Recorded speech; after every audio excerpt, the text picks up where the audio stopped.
What's up guys, it's Roger and welcome back to the channel. And today we have one of the last videos of this season on our last weekend of trials for the season. And we actually have Dead Cliffs this weekend, which I am very happy about. I have been waiting for this map to return for the past 3 seasons.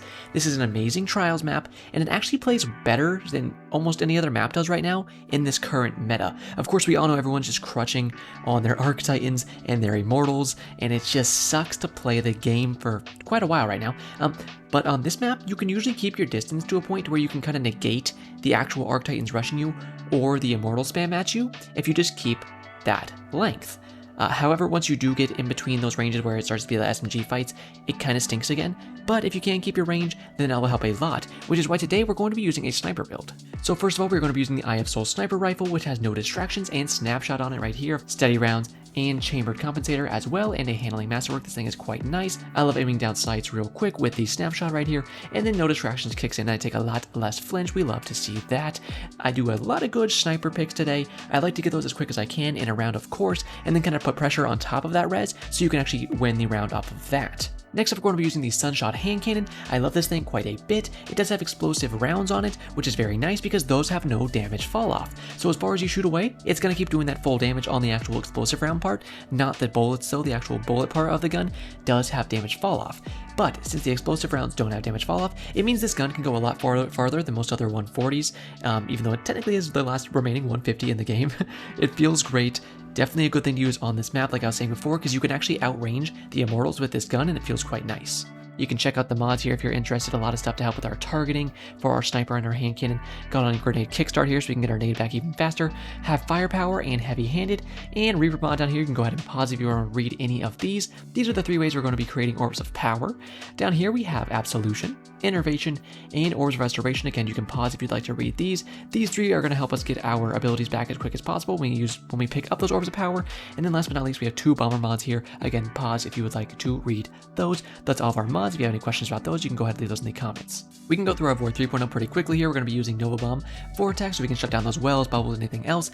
We have a Healing Rift, Blink, Pocket Singularity because we have no other choices, thanks Bungie. And then we have Axiom Bolts, so we can go ahead and throw those out. Those will chase our targets down. They can do a little damage. We can just body our enemies with a sniper shot. The Axiom Bolt can finish them off because it's very close to around 100, 120 inch damage. Very nice combo right there. Feed the Void so we can proc our Devour, then go on some good tears. We have Clarence over here. You can call him Trial of the Old Gods if you want to, but on my channel, we call him Clarence. That's going to give us 4 fragment slots. Those fragments are going to be Echo of Dilation, Echo of Persistence, Echo of Expulsion, and Echo of Vigilance. That, of course, is going to give us an in-tuned radar and faster sneak speed. We can use Persistence right here to take our proc of our Devour from 10 seconds to 15 seconds. We have our Expulsion, so if we get a kill with that Pocket Singularity or that Axiom Bolt, the target will explode a second time, maybe get a double kill or triple kill for us. And then Vigilance, of course, so we can take somebody out, and if we do have our shields broken, we get a full Void Overshield, which can either help us keep engaging into more fights, or we can take some extra shots so we can actually disengage with our Blink very easily. Pretty simple build. Hopefully you guys do enjoy the gameplay. I want to say if you will leave me a like or comment at any point, I'd very much appreciate that. If you do want to join my Puffer People, which is my channel membership, go ahead and click the join button below this video and you can check that out. If you have any questions at all, please feel free to leave those in the comment section or join the Blinkville Discord server. I'm going to have that linked in the top right and in the description. But all that being said, I think we're ready to go ahead and get into this gameplay. Thank you guys for all the support this season. It's just meant so much to me. We're almost at 5k subs and I cannot say thank you enough. But with all that out of the way, I think we are completely ready to go to this gameplay. So without further ado, let's go ahead and blink on into it. Now in this first clip, I have a very saucy snipe for you guys, one that I like to do quite a bit on this map. You can blink forward twice, especially if it's heavy round. You can bait this lane pretty well because people will often go outside if it is heavy round. Nice transition here to the next clip. Zoom in on the sniper. Oh, hey, look at that. Zoom in on a different place. Why did I do that? Because the rest of the round was ass cheek. And that has basically been my experience a lot today. Here's the thing. It is the last weekend of trials, yes, but it's also the last weekend to get Immortal Adepts. So everybody and your mama is playing. And I mean everybody. The little elves living in the forest, yeah, they're playing trials. Little mouse living in your walls trying to eat the cheese off the little mouse traps, they're playing Trials of Osiris. You know, it's cool. I mean, hey, you know, you want to get your crutch gun, go ahead and get it. But the problem is, you know, these losers, these blueberries, they're getting on your team, right? And you have to try to carry them, and that can be pretty hard. Honestly, the fact that I got a flawless today kind of blew my little socks off because I did not really expect to. So many times today, I just kept getting 5 streaks on my cards. It was just like, oh, there's 5 wins, and then flaw the card, 5 wins, flaw the card, and that just kept happening over and over, and it was getting a little frustrating. I didn't really care either way because I usually just get my flawless with some other people later in the week anyways, but you're going to see a lot of the plays I have here today are good double snipe plays, or just good double downs that I get, and then I kind of lose the round because I just don't have support from my teammates, and it was happening a lot today. You know, you can't always rely on your teammates. Oftentimes you super can't when you are queued solo. And that's fine because a lot of them, like I said, are just not very good players. They just want to try to get some rewards. So I get it, especially when it's the last weekend. They just want to try to get any immortal, even if they can't get an adept one. It's fine. But then you get rounds like this, where I go in, I kill 2 people. I get even the one that had the Well of Radiance on the enemy team is dead. And my teammate whiffed a Blade Barrage from 5 meters away. How? How do you whiff that? My man's just threw every fucking color in the arch of the rainbow, and somehow he didn't kill the guy who was hugging his testicles straight in front of him. That's the stuff that I don't get. Is your brain an acorn? And if it is, did a squirrel steal it this morning when you woke up? Because I do not understand how, if you have at least one functioning brain cell, how you could possibly miss that Blade Barrage. Even if that hunter did a little jumpy jump in the air like he did, you cannot miss it, my brother. Unless you have the tracking of a 3rd grader on crack cocaine, then you cannot miss that Blade Barrage. But that's the kind of teammates I was getting all day. Now, I do something like this. I go for a ballsy res on my teammate. It kind of works out because we were able to bait him and actually get some picks here, right? I get Clarence out there. He starts weakening. I see the weakening ticks are over to the right side, so I flick over there. I take him out with a little Axiom Bolt pinch with one of my shots. Cool. Now I have that kill. I can try to get the next one. Clarence is holding the lane on the back, so I knew that this guy was going to try to push through the front side of the lane. Knowing that information, I was able to tap him really quickly with some nice sunshot shots, flick over with my sniper and take him out. Hit a body on this guy, take him out with some good sunshot shots, and then he is dead, right? Cool, we have a pick now, we need to try to play that. You see I have my Echo Vigilance shield on me, that's very nice stuff, and I want to see if I can use that. So I kind of get aggressive on it. I did a lot of damage to the guy on the inside, right? So I figure, okay, my teammate has him dead. But no, like I said before, remember, our teammates are made out of clay, and somebody shaped them into the shape of, the poop emoji with eyeballs. That's what your teammates look like, so they're not really going to follow up on the slack. Luckily, the other teammate got another pick, and I was able to help him out, and we finish off the round. But, oof, baby. You gotta be careful with these teammates. You gotta do stuff like this, come in, boom, 1 kill, slide in, take the second one out, blink up. I knew he placed the bubble early in that round because I saw it on the bottom of my screen and I heard the bubble noise pop. Audio cues are not hugely important when it comes to Destiny 2, but something like that is. You need that information, so in the middle of the round you can go, oh, okay, I just already popped that bubble, so as soon as I can take care of these first 2, I need to be ready to go and find that bubble and use my Nova Bomb to shut it down and secure this round for my team, because otherwise, what are they gonna do? Probably gonna walk into the bubble and try to punch the guy like they're Mike Tyson on Fight Night, and that's not gonna end very well for us, is it? No, so you gotta try to finish that stuff yourself. Just like here, what am I doing? Well, my teammate's backing up, he got hit pretty hard. I wanna see if I can hold this angle, which is a very narrow angle, but I was able to actually flick over and take somebody out right there. I would try to put my rift down as quickly as I could. Placing that rift activated my bomber mods. Those bomber mods gave me around 20% of my energy back on my nade, so I have my nade back. I throw that in so I can deter them from going for this res. I shoot this guy pretty well to take him out, and I blink forward. I punch this last guy in the nut one time, teammates take him out. That's a beautiful round right there. I do want to say Echo Vigilance has a very good usage case. 2 usage cases that I'd really like to talk about. So first of all, you can use it to run away, like we were talking about in the intro, right? If you get low, you pop that after you get that kill once you have no shields. Now you have a little Echo Vigilance shield that you can use to run away. Take 1 or 2 bullets for you, and you can actually get out of trouble. Otherwise, you can actually use it to get aggressive, especially if you just procced your Devour. So let's say you kill somebody with an ability, you proc your Devour, and you were out of shields when you kill them. So now you have full health from your Devour going off, and you have a full Void Over shield from killing them while your shields are broken. That is the amazing stuff that you want to do, and then you can go balls to the wall with all that extra health and just take the enemy out. Hey look, another round where my teammates said, hey, sorry Papa, I just shit the bed. And then, guess what, you're Papa, so you have to clean it. Hey, this round, what do you think happened, guys? What do you think happened when I got 2 quick, beautiful snipes to start the round? I'll give you a hint. My teammates did nothing but die. And then we lost. Cool, let's go on to the next round. I trade with this guy who, was he cheating? I don't know. He might have just had an amazing shot because he was only hitting headshots and he had a crazy reaction time. You saw at the end of the last clip when I got that double snipe. He sniped my teammate like right after he sniped me. Who knows? There's a lot of cheaters in Destiny 2, but You never know, maybe he just had a really good shot. Either way, I was trading with him a lot and trying to do whatever kind of good snipes I could to actually get anything going with these rounds. But unless I did like all the damage and all the kills in one round, we were just going to lose. And you know the funniest part? The end of that last round you see right there. My teammates had the nerve to bag those enemies. After losing 4 rounds in a row, and only winning a round off of my nutsack. These kids literally climbed in my nutsack like a mama kangaroo has her little Joey and won the round off of it. And they went and bagged the enemies. And I was like, are you kidding me right now?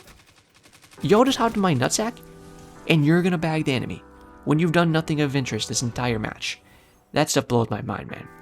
Now you can see here, I'm just trying to get any kind of good 1v1s that I can. When you do end up in a 1v3 like this, you're just trying to take a 1v1 and then a 1v1 and then a 1v1. I was able to do that successfully on the first 2. Good Echo Vigilance, you can see here, like I'm saying, that actually got me out of trouble for just a second, so I could use that shield to soak up some of his bullets.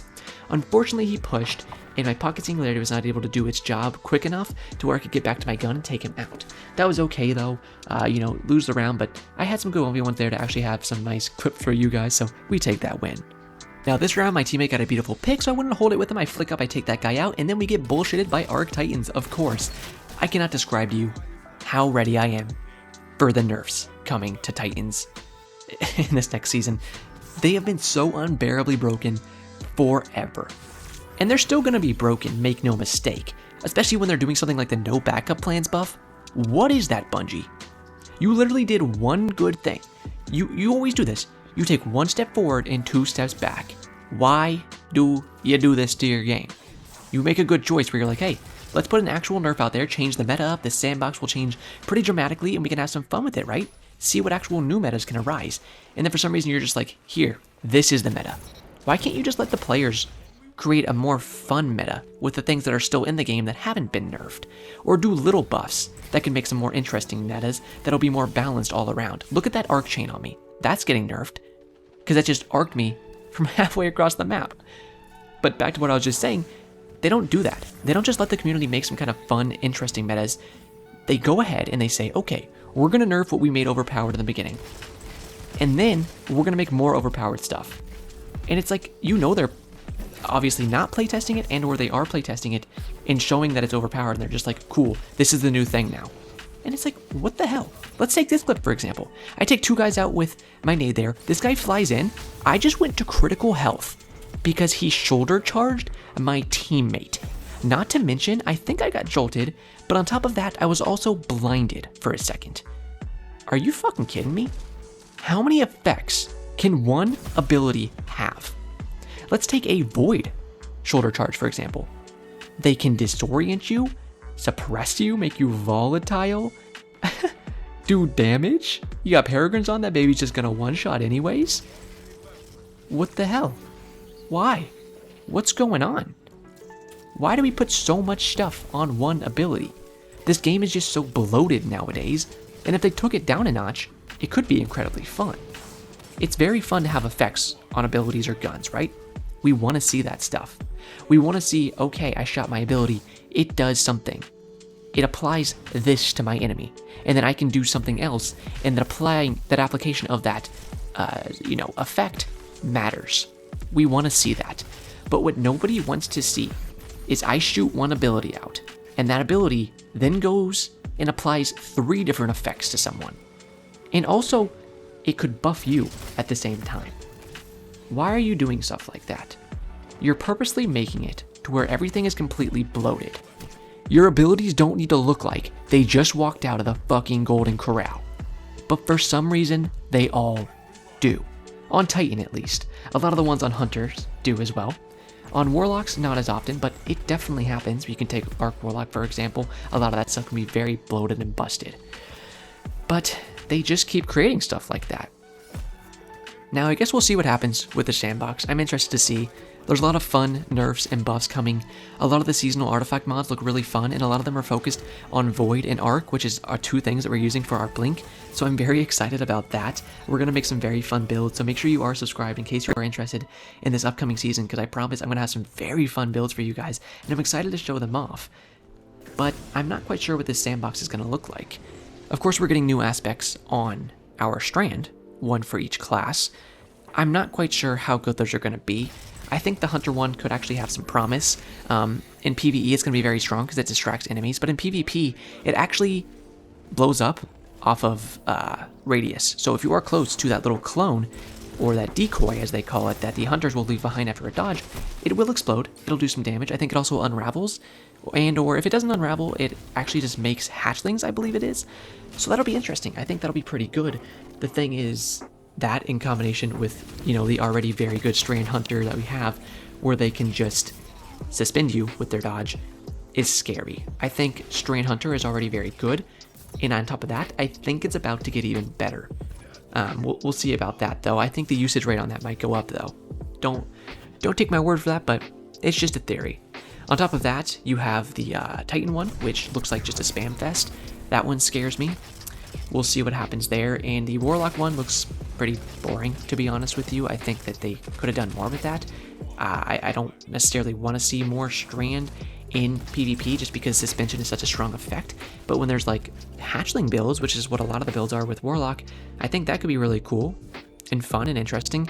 But then the Warlock aspect looks kind of boring and just not even that good, so we'll see what happens. But I think if I can say right now my prediction for next season, get ready for Titans to still be really good. Losing the movement of an infinite shoulder charge is a big nerf, and one that is completely justified. There needs to be downsides to abilities. If I whiff my pocket singularity, it's gone. I don't get it back.